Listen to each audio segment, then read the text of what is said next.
It's great to see you here You too. in New York. Yeah. At, Welcome. at the Roxy, to your town, your manor. Yep.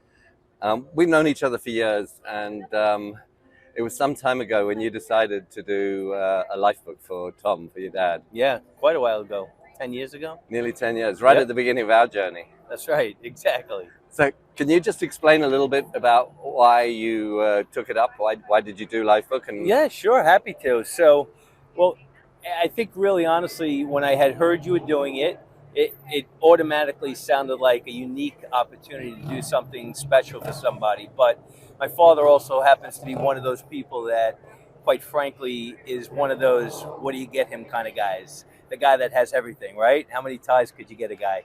So when you told me about Lifebook, I felt like, you know what, this is that present that nobody's ever going to think of. He'll never get himself, and I thought it was a great opportunity to do something really special and unique. It was also a milestone birthday. It was his 70th birthday. He'll actually Wow. be turning 80 in October, so we're just about on the 10-year anniversary. So. Time to do volume 2. Right, exactly. Okay, so when he did the book, how did he find it? When you gifted it to him, did he react well, or was there a little apprehension? Well, I think the way we did it was my sister and I called Lisa, I told her about this, and she was really ecstatic about the fact that I found something special to give him for this milestone birthday.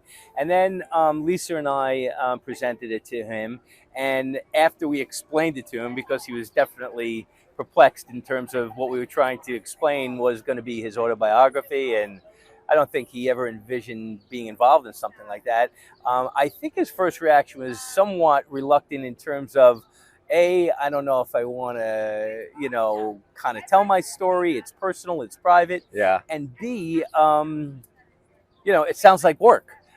So he definitely felt as though, not that he's afraid of work, but it was work. Extra work. It was extra work, and it was very out of the box or out of his comfort zone work.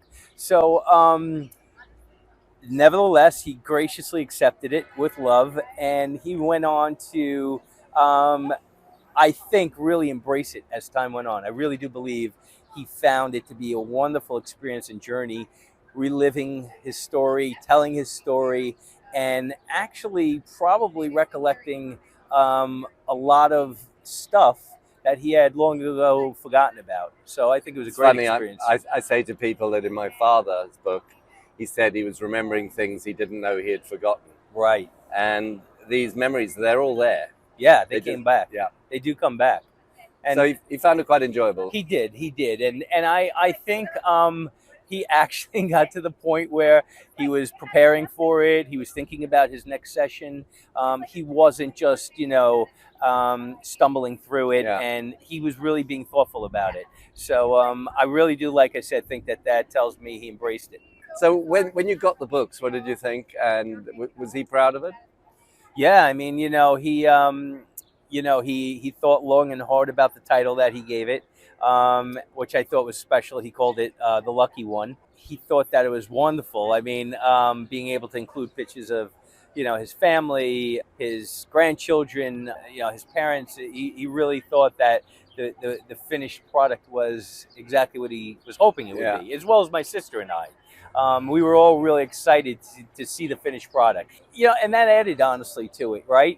There was an anticipation that came with a gift like this, right? You give it to somebody, and then, quite a ways down the road, you get the actual finished product. So they give it back to you. Right. They give it back to you. So now you enjoy it as well. Yeah. And my father actually decided to be very private about it.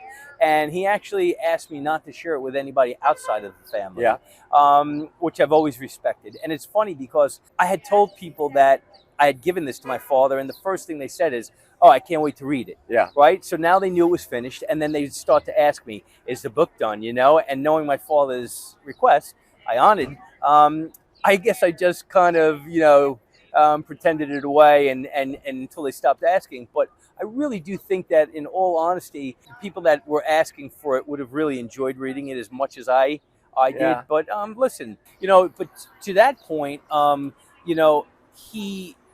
the ones that he gave out, which were to my mom, my sister and I, our spouses, and all the grandkids.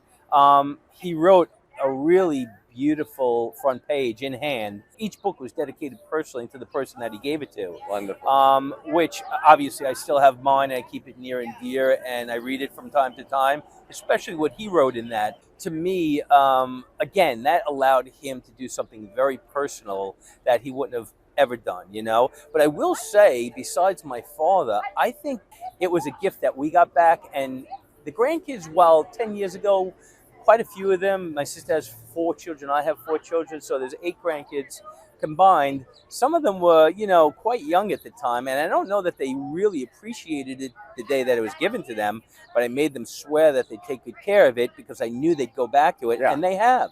You know, now my son, who's 20, to be 27, you know, as a 17-year-old kid, I think he honored the gift, and I think he liked it. But listen, he was 17. As a 27 young man, I know he's gone back and read it, and it's now even more meaningful. And I'm hoping that as life goes on, as my son one day is my age, 57, will one day read this thing and really appreciate it in a completely different way. And he'll read it to his kids. That's right. That's right. That's They'll be able to know this person that they never knew. And you know, because we hand make the books, we can always order 2 more copies. Okay, so right. It's not a big deal. Right, good to know. Because people think with a book it's a print run and you got to have a... Right. We make 2 at a time, so perfect. It's not a big deal. Perfect. So was there anything you and Lisa discovered about your dad that you didn't know? Oh, quite a bit. Yeah, honestly. Yeah, quite a bit.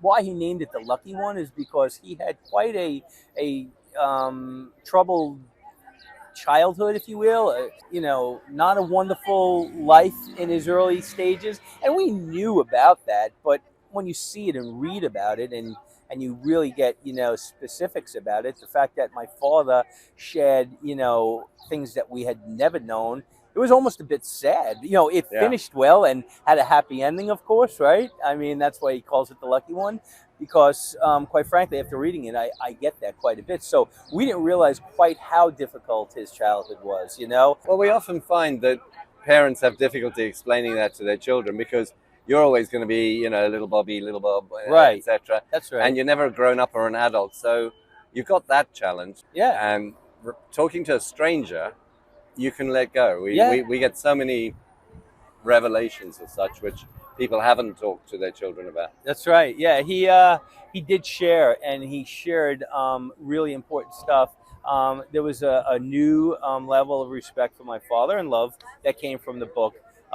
We're close to begin with, but it was really nice to see him open up that way. But you know, he keeps a copy next to his bed. It's there. It's there. People do. Yeah, it's right there. You know, and he keeps it open to the picture of him and my mother. And it's obviously meaningful to him. You know. Well, thanks so much. You're welcome, Roy. Really great Good to see you again. Yeah, you as well, buddy. Thanks for this. Yeah, pleasure.